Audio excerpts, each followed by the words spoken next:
In the forensics of music history, there are voices that act as mirrors, reflecting the joy of a generation. And then there are voices that act as hammers, shattering the status quo. Dennis Edwards possessed the latter. On a cold February morning in 2018, the world lost a man whose vocal cords had once saved the most iconic group in Motown history, yet he died in a high-rise apartment in Chicago amidst a cloud of controversy and whispers of elder abuse. To understand how a man who once commanded the attention of millions with a single, gravelly roar could end his life in a silence so thick with suspicion, we must travel back to where the fire was first lit in the red brick churches of the American South. Dennis Edwards was born on the 3rd of February 1943, in Fairfield, Alabama. He was the son of a preacher and a praying mother, a biological lineage that meant his first language was not English, but gospel. In that church, music wasn't a career path or a hobby. It was a mechanism for survival. It was a forensic tool used to transform the generational trauma of the Jim Crow South into a shout of praise. From the moment Dennis opened his mouth in the choir, the elders noticed something anomalous. His voice didn't sound like that of a child. It carried a weight of experience, a certain ache that suggested he was already carrying a lifetime of unwritten songs inside his throat. When Dennis was 10, his father joined the Great Migration, moving the family north to Detroit, Michigan. The city in the 1,950 seconds was a landscape of industrial alchemy, a place where iron and smoke were converted into automobiles and dreams. For black families arriving from the South, Detroit was a city of radical duality. During the day, men like Dennis's father labored in the sprawling auto plants, their bodies bent under the rhythm of the assembly line. At night, that same energy spilled over into the juke joints, the bars, and the street corners where a new kind of sound was being forged. Dennis was caught in the middle of this structural tension. His father, a man of the cloth, viewed the emerging rhythm and blues scene with profound suspicion. To the elder Edwards, these nightclub songs were the devil's music, secular siren calls that would lead a man straight to the fire.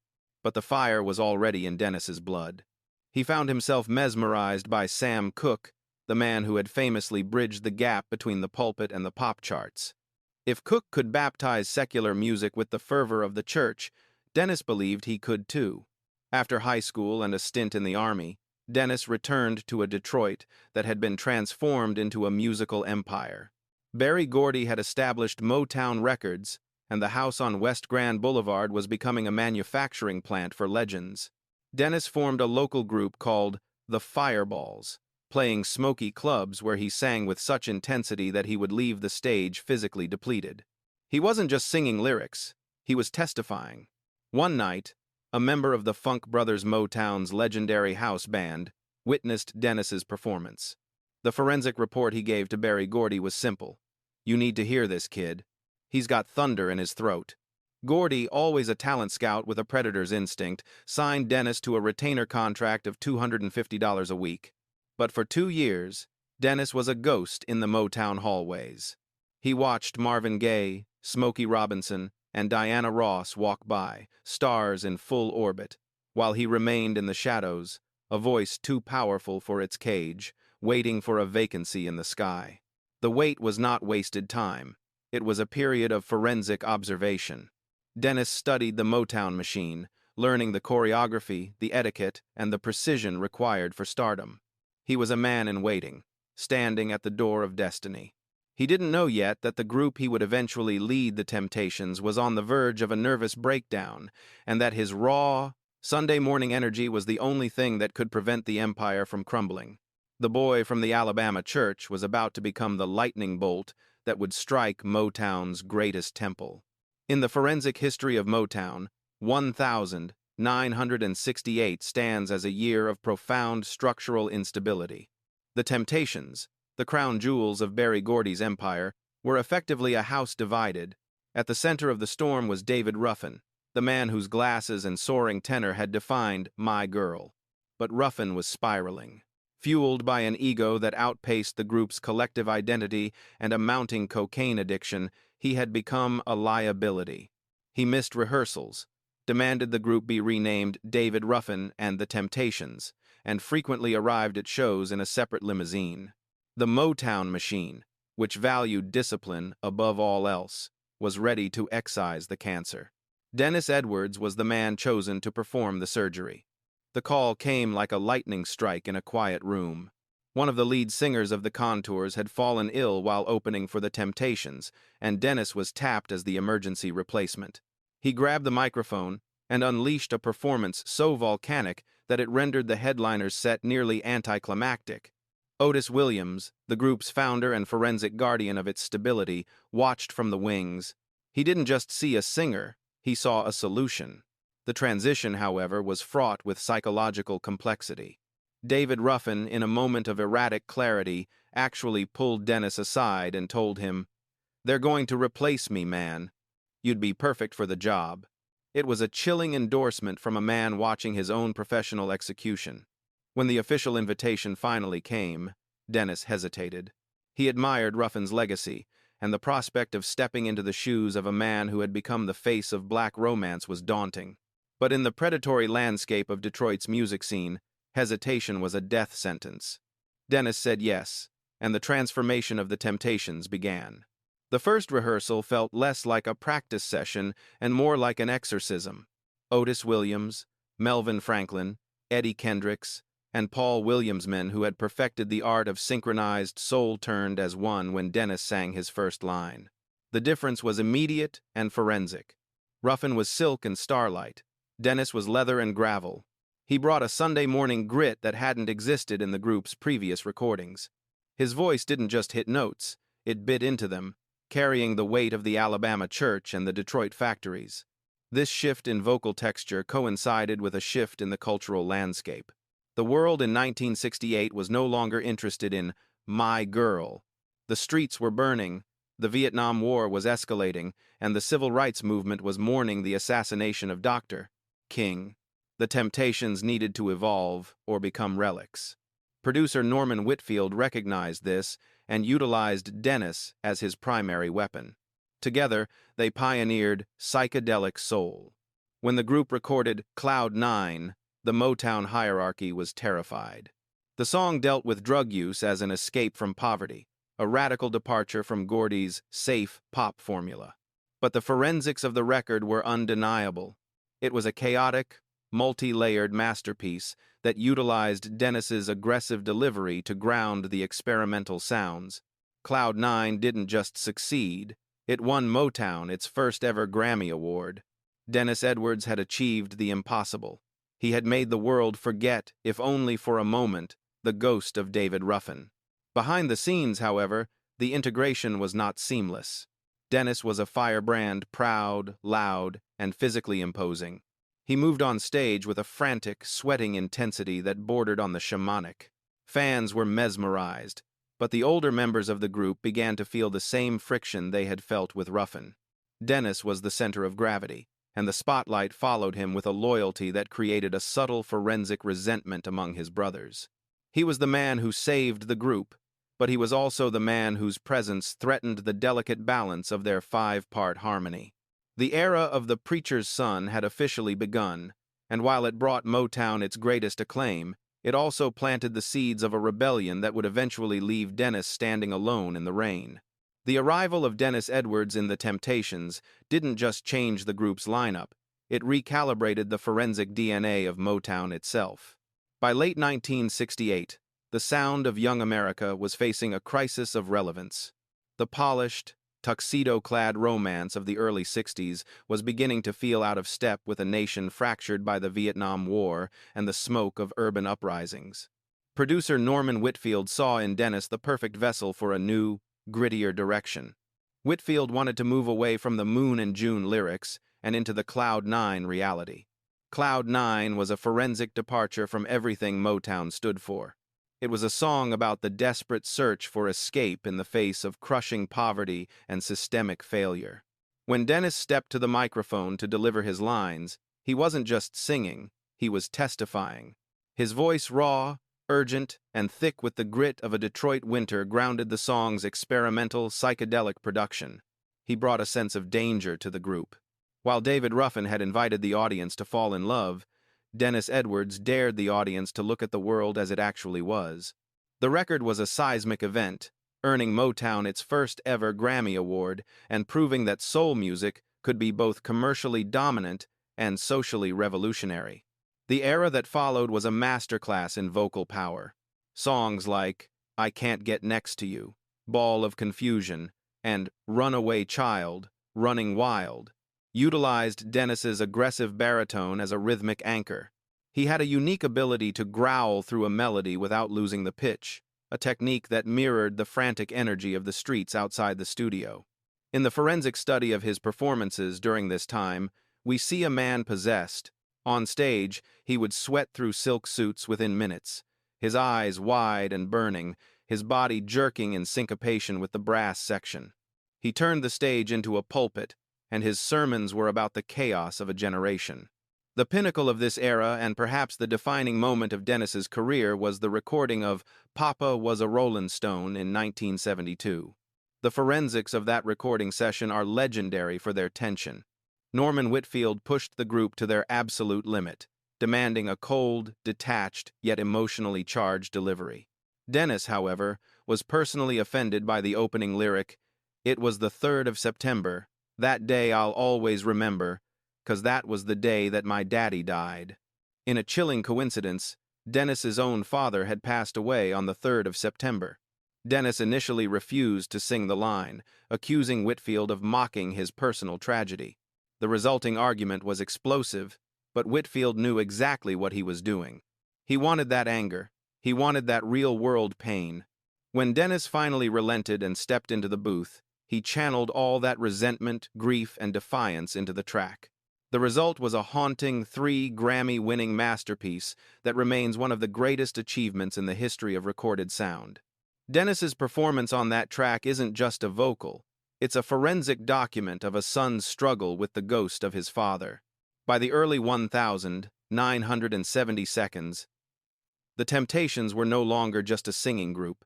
They were prophets of the funk era. They were selling out stadiums and influencing everyone from Sly Stone to the Rolling Stones. But the forensics of fame at this level show that the higher a man rises, the more he is subjected to the crushing gravity of his own ego and vices. Dennis was the center of the storm, and he was living at a pace that was unsustainable. He was the man in the middle, the voice that had saved the empire, but he was also becoming the man that the machine could no longer control.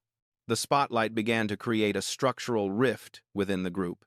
Otis Williams and Melvin Franklin, the architects of the Temptations' longevity, began to feel the same forensic friction they had experienced with Ruffin.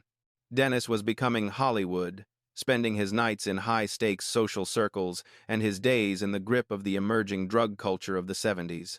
He was the preacher's son who had finally found the fire his father warned him about, and instead of running from it, he was trying to dance in the flames. The Grammy revolution had made him immortal, but it had also made him isolated. The lightning in the temple was starting to burn the house down from the inside. In the forensic history of black royalty, few unions possessed as much raw power and tragic inevitability as the connection between Dennis Edwards and Aretha Franklin.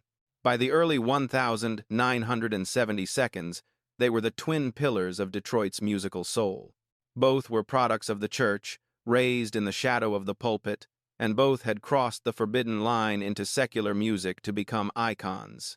When they met backstage at a benefit concert, the attraction was instantaneous and seismic. They recognized the same ache in each other, the shared trauma of the preacher's kid who was constantly trying to balance the sacred with the profane. Aretha, the queen of soul, was notoriously guarded, but she found in Dennis a man who could match her vocal intensity and understand her silence. Their relationship was a fusion of two storms. For a brief window, they were the most powerful couple in music. Aretha's 1972 masterpiece, Daydreaming, was a forensic map of her feelings for Dennis. She was singing about a man who could make her feel like a natural woman, while simultaneously being a restless, untamable force. She imagined a life of peace with him, away from the neon lights and the predatory record executives. But the investigation into their time together shows that peace was the one thing neither of them knew how to sustain. The scars began to form, as Dennis's personal life became as chaotic as his stage performances. Despite the depth of his connection to Aretha, Dennis was a man of the road, a man who lived on the adrenaline of the tour and the attention of 1,000 different cities. In 1972, while still deeply involved with the Queen of Soul, Dennis began an affair with Ruth Pointer of the Pointer Sisters. When the news reached Aretha, it didn't just break her heart, it shattered the forensic trust she had built around him. She cut him out of her life with a clinical coldness, and the two would never speak again. Dennis had lost the only person who truly saw the frightened boy behind the Motown star, a mistake that would haunt the subtext of his lyrics for the rest of his career. This personal heartbreak coincided with the emergence of a new, more lethal shadow: cocaine. In the mid-70s, the drug began to saturate the music industry, moving from a luxury recreation to a structural necessity for many performers.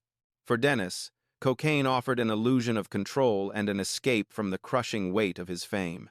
It amplified his lightning but eroded his judgment. He began to live in a state of forensic paranoia, clashing with Otis Williams and Melvin Franklin over everything from song choices to the group's financial transparency. The internal data of the group during this period shows a jagged decline in discipline. Dennis, once the most reliable engine of the group, began arriving late for rehearsals or missing them entirely. He was living fast, spending his nights in the high society clubs of Los Angeles and Detroit, often surrounded by a parasitic circle of enablers who fed his ego and his habits. The older members of the Temptations, who viewed the group as a sacred brotherhood and a business to be protected, watched this descent with growing alarm. They saw the Ruffin pattern repeating itself: the same ego, the same addiction, the same threat to the collective. By 1977, the tension reached its structural limit. During the recording of the Here to Tempt You album, the friction between Dennis and the rest of the group became a physical presence in the room. He had gone Hollywood, and the preacher's son, who once grounded the group in gospel truth, was now a man adrift in a sea of white powder and broken promises. Otis Williams made the forensic decision to cut the cord.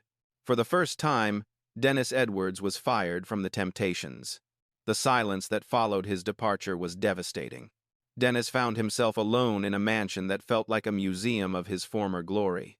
He had lost the Queen, he had lost his brothers, and he was beginning to lose his grip on the reality of his own voice. He tried to launch a solo career, but without the Motown machine and the support of the group, he was a man shouting into a vacuum. He realized, too late, that his power was not just in his throat, but in the harmony he had so carelessly discarded. The lightning was still there, but it no longer had a temple to illuminate. He was a man with 1,000 scars and no one to heal them, waiting for a second chance that he didn't yet know would cost him everything he had left. By 1980, the landscape of popular music had shifted into a neon-lit territory of disco and polished pop, leaving the grit of the 1,970 seconds behind. For Dennis Edwards, the years following his first departure had been a forensic lesson in the cold reality of the industry. Without the collective power of the Temptations, he was a giant without a kingdom. However, Motown, ever the opportunist, realized that the nostalgia for the golden era was a lucrative commodity. They engineered a structural resurrection, the 1982 reunion album and tour. For the first time, the three most powerful voices in the group's history, David Ruffin, Eddie Kendricks, and Dennis Edwards, would stand on the same stage. The reunion was intended to be a victory lap, but the forensics of the tour revealed a house made of glass. Behind the scenes, it was a volatile laboratory of ego and addiction. David Ruffin was deeply entrenched in a catastrophic drug habit, often disappearing for days and forcing the group to perform as a quartet. Eddie Kendricks, the voice of Just My Imagination, was battling declining health. Dennis, meanwhile, was attempting to maintain his own sobriety while acting as the bridge between his two predecessors. On the nights when the three of them were in sync, it was a vocal supernova triple threat of baritone thunder and falsetto grace that reminded the world why Motown was the Temple of Soul. But those nights were rare. The tour eventually collapsed under the weight of missed shows and internal litigation, leaving Dennis once again staring at a horizon of uncertainty. The fallout of the reunion pushed Dennis back into the solo lane, leading to the most commercially successful moment of his independent career. In 1984, he recorded "Don't Look Any Further." The forensics of this track are fascinating because they represent a total departure from the psychedelic soul of his past. Produced by Dennis Lambert, the song utilized a hypnotic, minimalist bass line and a mid-tempo groove that anticipated the rise of contemporary R&B. It featured the ethereal vocals of Siedah Garrett, creating a structural contrast with Dennis's rugged, world-weary delivery. "Don't Look Any Further" was a forensic miracle. It hit number 2 on the R&B charts and proved that Dennis Edwards could exist as a modern star without the Temptations brand attached to his name. More importantly, the song's bass line became a foundational text for the next generation. It would later be sampled by everyone from Eric B. and Rakim to Notorious B. with 2G, ensuring that Dennis's voice would echo through the hallways of hip-hop long after he left the stage. For a moment it seemed that the preacher's son had finally found a way to navigate the fire without being consumed by it. But the rhythm of Dennis's life was perpetually circular. In 1987, the Temptations called him back for a third time. By now, the group functioned like a revolving door, and the forensic bond of brotherhood had been replaced by a strictly professional, almost clinical arrangement. Dennis returned for the Together Again album, but the old frictions remained. He was still a man who lived by his own rules, and the group, now overseen with an iron fist by Otis Williams, demanded a level of corporate discipline that Dennis found stifling. The investigation into this final stint reveals a man who was spiritually exhausted. He was caught in a cycle of being the emergency voice for a group that he both loved and resented. He was often late, sometimes erratic, and the chemical shadows of his past continued to whisper his name. In 1988, after a series of missed television appearances and escalating arguments, Dennis Edwards was fired for the third and final time. This wasn't just a professional termination, it was a forensic divorce. The Temptations moved on with new, younger voices, while Dennis was left to navigate the 1,990 seconds as a man out of time. He had reached the summit of solo success and returned to the temple only to find the doors locked. The lightning was no longer a storm. It was a flickering lamp in a room that was growing increasingly quiet.